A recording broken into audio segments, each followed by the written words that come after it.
खास तौर ये बताएं कि हुकूमत बनने जा रही है, आपको शक नहीं है कि पंजाब में वसीम नवाज हुकूमत बना रही है? जनूबी पंजाब का कितना हिस्सा होगा, कौन कौन लोग होंगे, अभी बाहर आपको क्या लगता है? देखिए जमशेद साहब, ये बड़ा मुश्किल सवाल है, क्योंकि मुस्लिम लीग ने जनूबी पंजाब में जिस तरह परफॉर्म कर रहा था या जो उनको तवक्कुआत थी वो बिल्कुल पूरा नहीं उतरे। ऐसे ही है, ऐसे ही अब मरियम नवाज को चीफ मिनिस्टर पंजाब के लिए इन्होंने नामजद कर दिया है, जबकि वज़ीर आज़म पाकिस्तान के लिए मियां मोहम्मद शहबाज शरीफ को कर दिया। सारी बात है, मरियम नवाज इस वक्त बड़ी मुतहरक है और ख़ास तौर पर उनका फोकस जनूबी पंजाब पे है और उनकी ख्वाहिश है कि जितने मैक्सिमम जो आज़ाद लोग हैं, पहले उनकी कोशिश है जो बिल्कुल आज़ाद है, मतलब जिनको पीटीआई की हमायत भी हासिल नहीं थी, ऐसे भी लोग मौजूद हैं, आपको पता ही है, ठीक है। उसके बाद शायद कुछ लोग ऐसे भी हैं, जैसे आज एक बड़ा नाम असगर गुरमानी साहब, ये पीटीआई के हमायत याफ्ता थे और आपको हमने अगर हमारे नाज़रीन को याद हो, हमने अपने प्रोग्राम में पहले भी बताया था कि ये मुल्तान में इनकी गुलबर्ग सोसाइटी है, इस नाम से बड़ा मशहूर है यहाँ से। तो ये जो है, ये अब जीत के इन्होंने पाकिस्तान मुस्लिम लीग नून को आज ज्वाइन कर दिया है और ये पहला कहते खतरा है जनूबी पंजाब से। अभी तक पीटीआई का कोई शख्स अभी तक जो है ना, जो पीटीआई का हमायत याफ्ता था, अभी तक उन्होंने मुस्लिम लीग को या किसी और जमात को ज्वाइन नहीं किया। बेशक उनके मुज़ाकरात भी चल रहे होंगे, बेशक बहुत सारे लोगों को ऑफर्स भी हो रही हैं, हम भी जानते हैं, लेकिन अभी तक बज़ाहिर किसी ने ज्वाइन नहीं की। असगर गुरबानी साहब जो है वो जाते हुए पहुंच गए, मरीम नवाज से उनकी मुलाकात हो गई है। हमारे दोस्त सलेमान नईम जो मुल्तान से एमपी मुंतखब हुए, मुल्तान शहर से मुस्लिम लीग के एक ही एमपी मुंतखब हुए हैं और जो मुस्तकबिल के वजीर भी होंगे, ये आपको मैं एडवांस बता रहा हूँ, ठीक है। और मुल्तान जनूबी पंजाब के हवाले से उनको अहम जिम्मेदारी जो है वो भी सौंपी जा रही है सलेमान नईम साहब को। तो उसका आपको आज आपने पहला देखा कि उन्होंने नैया के एमपी असगर गुरमानी को जाते मरियम नवाज से उनकी मुलाकात भी करा दी है। अब आगे देखना होगा कौन कौन से जो पंछी हैं वो उड़ने को तैयार हैं। नाम तो बहुत सारे सुन रहे हैं, आपको पता ही है कौन कौन से नाम आ रहे हैं, ये भी जा रहा है, वो भी जा रहा है, वो भी जा रहा है। अब ये सारे जाने को तो सबके सब तैयार हैं, कोई अपोजिशन में रहने को तैयार नहीं है। सिर्फ इनके ऊपर अवामी प्रेशर इतना है, वो अपनी सियासत का खात्मा नहीं करना चाहते। और फिर जिन्होंने पहले माजी में पीटीआई को छोड़ा है और उनका जो असर हुआ है, और खासतौर पर जो इलेक्शन में असर हुआ है, जिसने पीटीआई को छोड़ा है उनमें कोई भी कामयाब नहीं हुआ। ऐसे ही है मासवा एक सलेमान नईम के, क्योंकि ये भी कभी पीटीआई का हिस्सा थे, आपको याद होगा, लेकिन इस बार ये कामयाब हो गए हैं, तो ये एक बड़ी बात है। अच्छा, कामयाब होने के बाद ना इफ्तार से और बात देखें, वो एक नौजवान हैं, एक्टिव हैं और सियासी तौर पे जब ज़रूरत है इस वक्त मुस्लिम लीग नवाज की क़यादत को, एक ऐसे वर्क की जिसके तहत कोई भी बंदा किसी भी साथी दोस्त को किसी भी वजह से अपने साथ मिलाने में कामयाब हो जाए, वो मुखालिफ में से, तो इस मौके पर बड़ी अचीवमेंट है।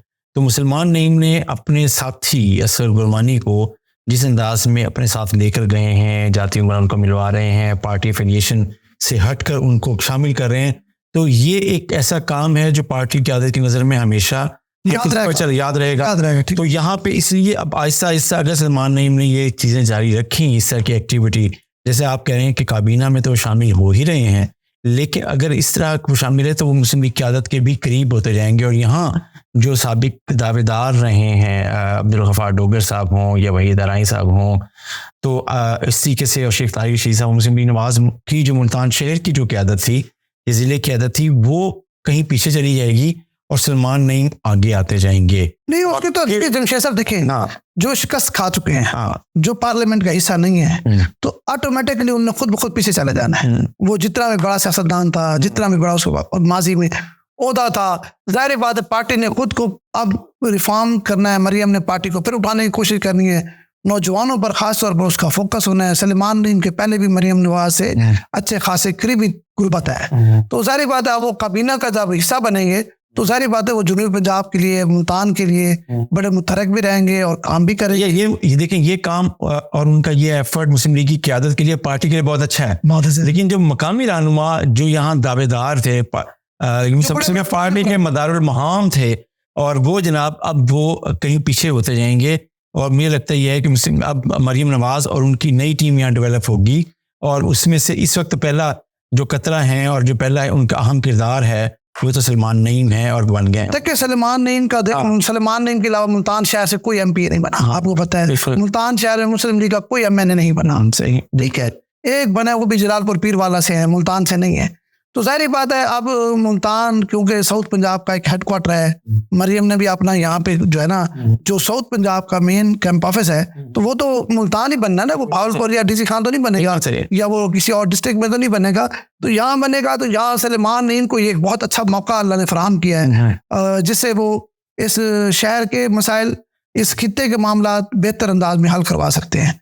और मुझे यकीन है आइंदा चंद रोज में सलमान नईम ने अपना कद बड़ा करना है ना अपना। एक तो इलेक्शन जीत के ही उन्होंने कद बड़ा कर लिया, नंबर 1। दूसरा ये है कि अब वो अकेले नुमाइंदे हैं पंजाब हुकूमत में शहर के, और तो पंजाब हुकूमत में अब शहर में जो भी एक्टिविटी डेवलपमेंट काम जो चीज़ें करेंगे वो इनके कैडर में जाएगी। तो सलमान नईम का जो विजन है, जो शहर में काम करना और तब्दीली लाना और हल्के के अंदर काम करवाना, वो ऐसा होगा और होना चाहिए जिससे उनकी अहमियत और उनका सियासी कद भी और बढ़े।